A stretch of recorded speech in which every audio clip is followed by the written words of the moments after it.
welcome to the lab. I'm your host, Joshua Diaz, and today's video is going to be a little bit different. Typically, when I cover the Summer Wells case, when I talk about it, it's typically on a live. There are some things in this subject matter that I want to talk about, but I didn't think that I would be able to focus enough on the live to do it. So I felt that maybe pre-recording it was the best thing, and maybe just kind of speaking on the status of everything that involves me and my interactions with the Wells and Tim Mullen. I understand that there is this kind of perceived notion that I'm a Don antagonist. However, I don't necessarily see it that way. There's information that comes out and it gets covered, and sometimes it's not popular when it happens. This is kind of the way of podcasting and covering a case. This is sort of how it works, unfortunately. And my relationship with Don is non-existent. I mean, him and I don't have an actual relationship other than we have spoken a handful of times, and he's obviously vocal about not liking me or appreciating anything that I do that involves the case of his missing daughter, which is understandable from his point of view. But as for being a Don antagonist, him and I go very, very long stretches without ever speaking. And I'm fine with that. This notion that I call him, throughout the night, none of that is true. However, sometimes when he gets inebriated, that he starts kind of drunk dialing and finds himself kind of either on the line with me or on my voicemail being very upset, for lack of a better term, with me, and asking religiously why I'm picking on him. And he said some pretty egregious things to me, and I've been pretty sharp with him, back. And it's really kind of turned into something that I don't know how to put it. I don't know how to explain it other than I get some information, I put it out, it's not favorable, and he gets pissed off about it. And typically it's about, his past with, alleged crimes that he has been investigated for, and so on and so forth. And for anybody that does think that I have stepped into something due solely to profit or whatever it is, you could absolutely think again. And I mean, if a statement by the victims is something that you need to dampen your feelings of that, or your ego at the same time, however you feel, then they have been more than willing to speak up. And I just say, no, it's really not, that's not what this is about. And, exposing you to those sort of elements again isn't something that I'm interested in doing. But if it is absolutely necessary, we'll make that decision. But it would behoove you not to push the subject, is all I'm saying. I don't speak for anybody but myself, and that's how it's always going to be.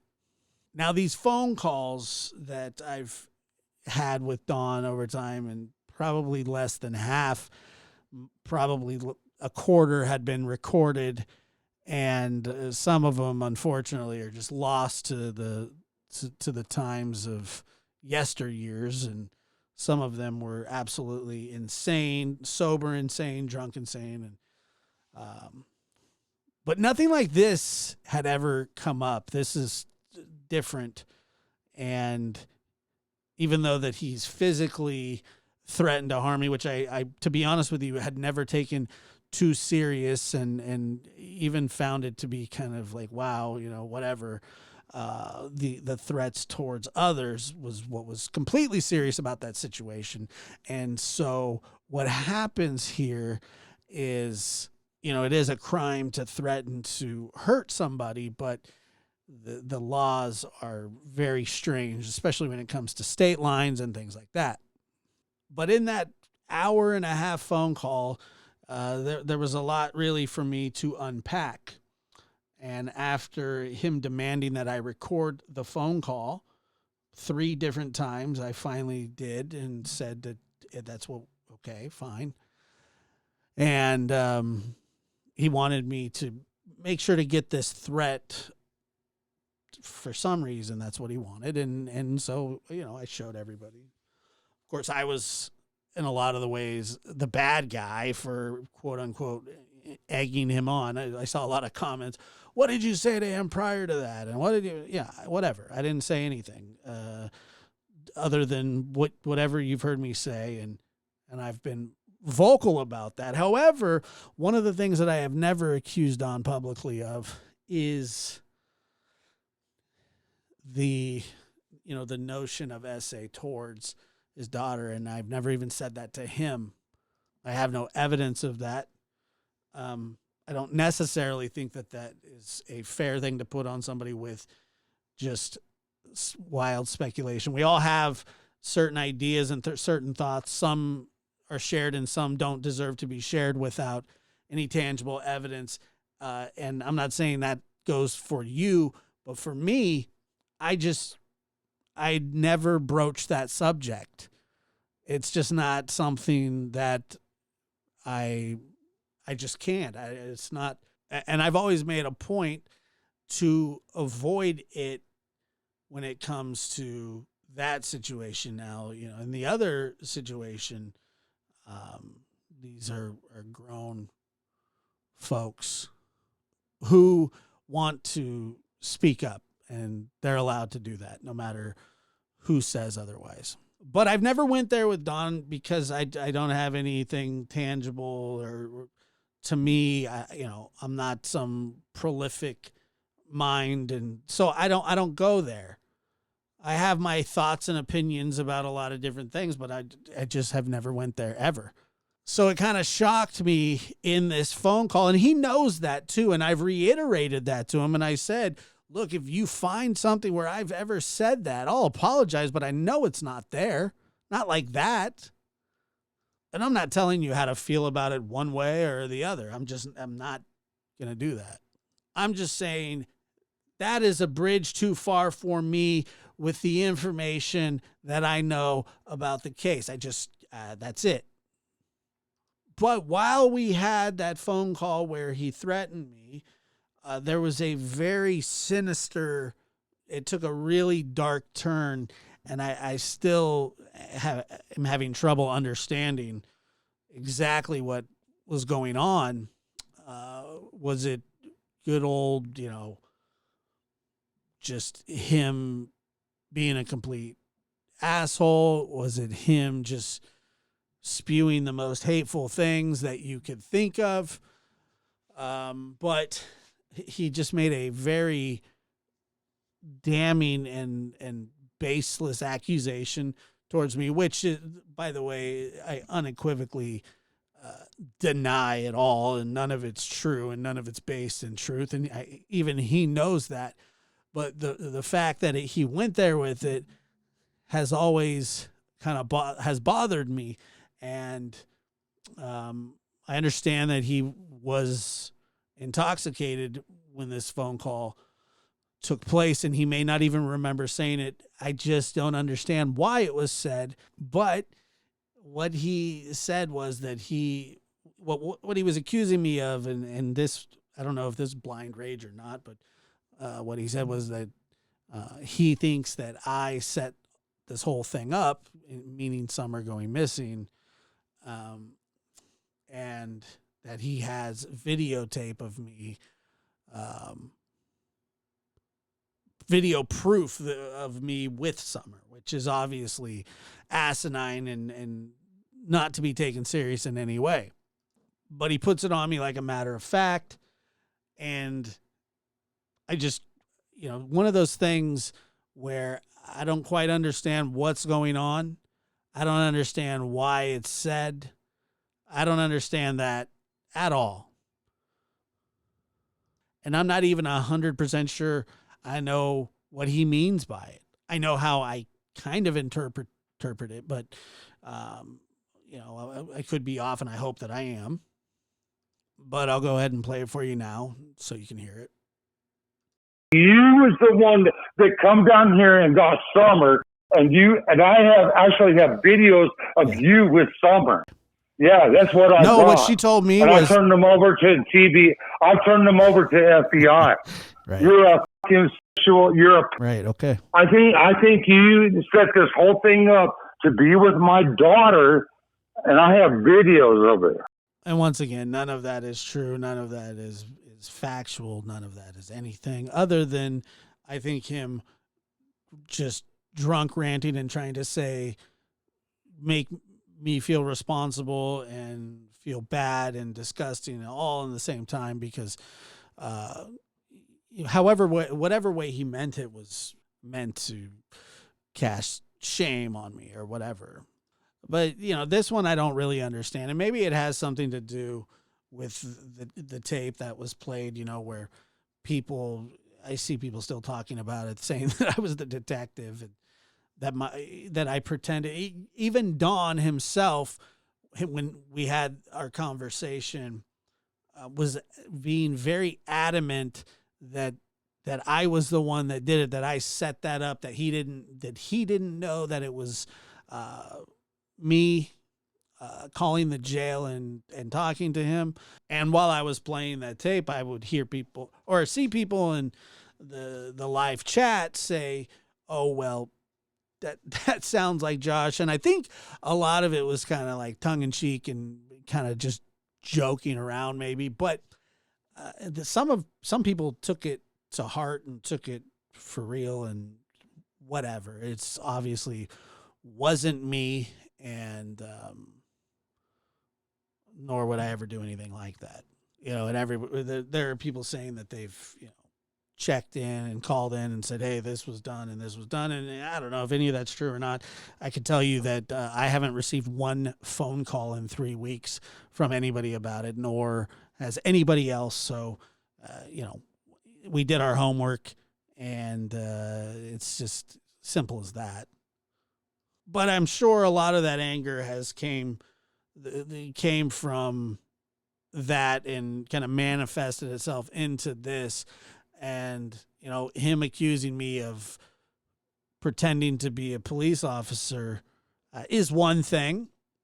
And I wasn't impersonating anybody. I didn't do that, but that's one thing. And to take it here, I just felt, well, I just didn't know how to feel about it. I just didn't think that it was, normal, drunk or not. You know, I've heard him and Tim Mullen both talk about that scenario, and, you know, it's not me putting that out there, and I'm not putting that scenario out there. I've always believed that there was some sort of accident and cover up, but I mean, I'm not the first person that he has accused of taking Summer frivolously, and I think most of the time when he does it, it's to weaponize the situation and kind of use that as a shield.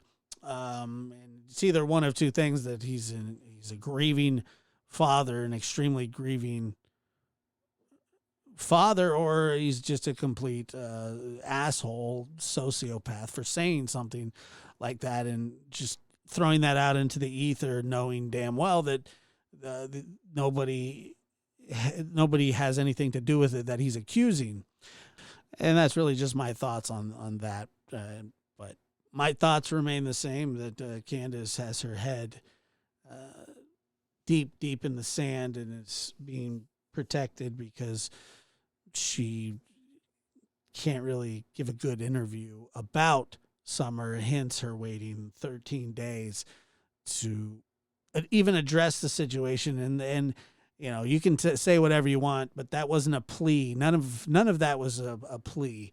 That first interview was not a plea for her safety. It just wasn't. I don't know what it was. It was a eulogy. It was explaining what sort of happened, but there was no real actual pleas. And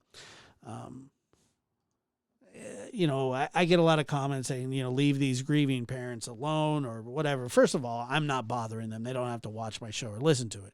Now, whether they pay attention to it or not, I don't tell anybody to bother them. I would never tell anybody to bother them. I would never tell anybody to interfere with their lives. However, they are public figures with a public situation going on, and there's a child missing. And when that blows up, people typically look at the parents first. Right or wrong, it makes sense. And I guess the reason that I don't show Dawn and Candace really the grace that I don't know if you want to call it grace or whatever it is you want to call it, but there was definitely a different tone early on, and all of that really has changed. And the reason that it has changed with me specifically and covering the case, because I'm not law enforcement or anything like that, but calling out the inconsistencies, calling out the behavior. It's not normal, and I don't care what you say. It's just not. Now, I'm sure people will counter with the false equivalent of, or not the false equivalent, but somebody would just say, well, there's no playbook for grieving parents, how they're supposed to act. But, I would probably typically tend to disagree with that, because I think that there are just absolute don'ts. And one of those absolute don'ts is not speaking out right away, clamming up. Not if you truly feel that your child had been abducted, you wouldn't wait 13 days to speak about it publicly. And so I don't know if there is a playbook, but if there is, that's page 1. That's rule 1, and that's don't number 1. And then there's, a list of many other things. And I'm not even talking about the past tense, stuff, because I'm not qualified to deal with that. I find it weird, but, talking about somebody who's been missing for 13 days, in the past tense seems rather quick. That's all I'd really say about that. A Dawn antagonist, I'm not. I don't dislike the moniker. It's just not true, really. Like I would tell you this, when him and I were having a conversation, and at one time it was civil, and he brought up the whole CPS scenario.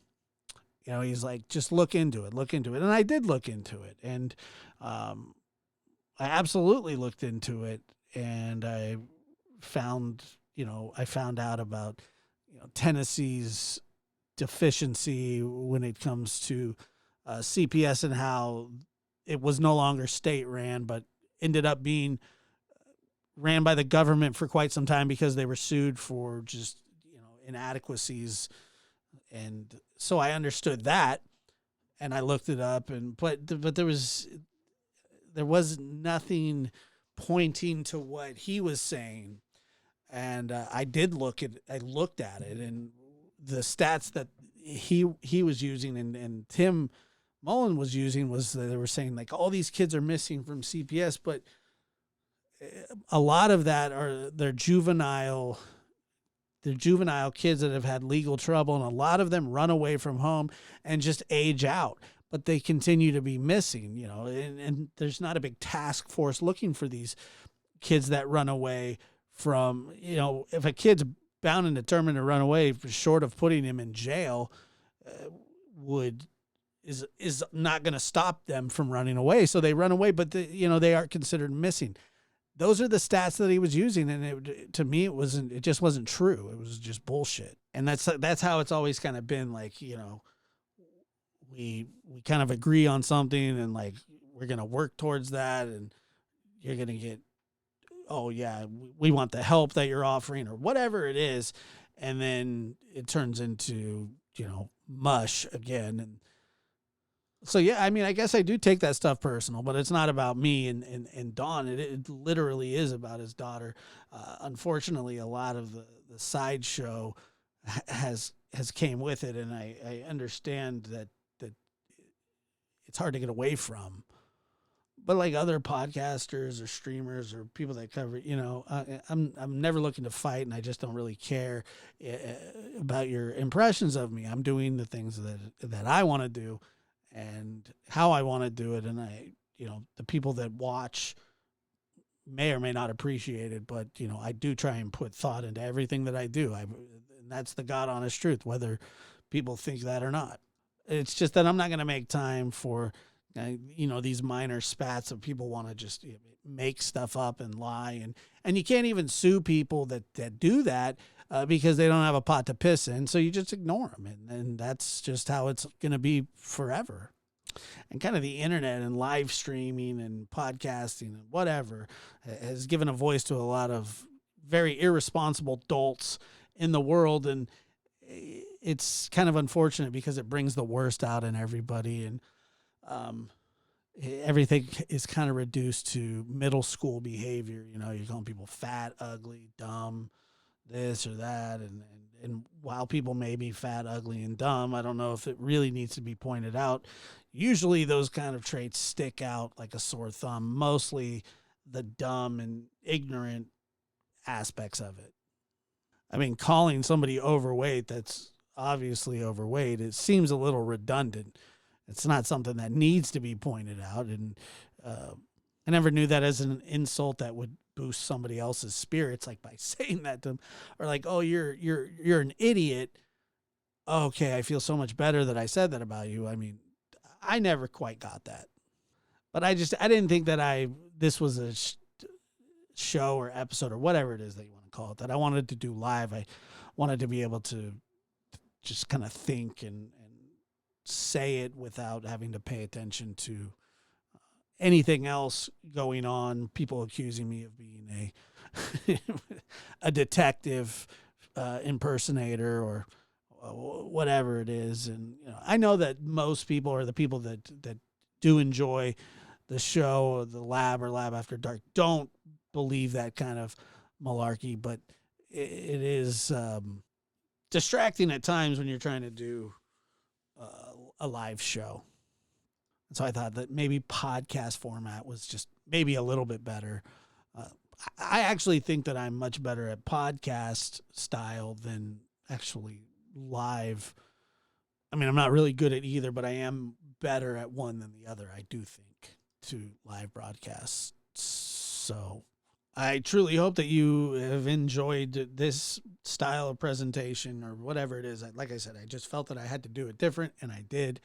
And, hopefully it comes out okay. Probably not, but who knows? And maybe I'll do more like them if people enjoy them. And if not, then I don't know. Maybe I'll just keep doing them anyway, or maybe not. Thank you guys for listening. I'm your host, Joshua Diaz. This has been The Lab.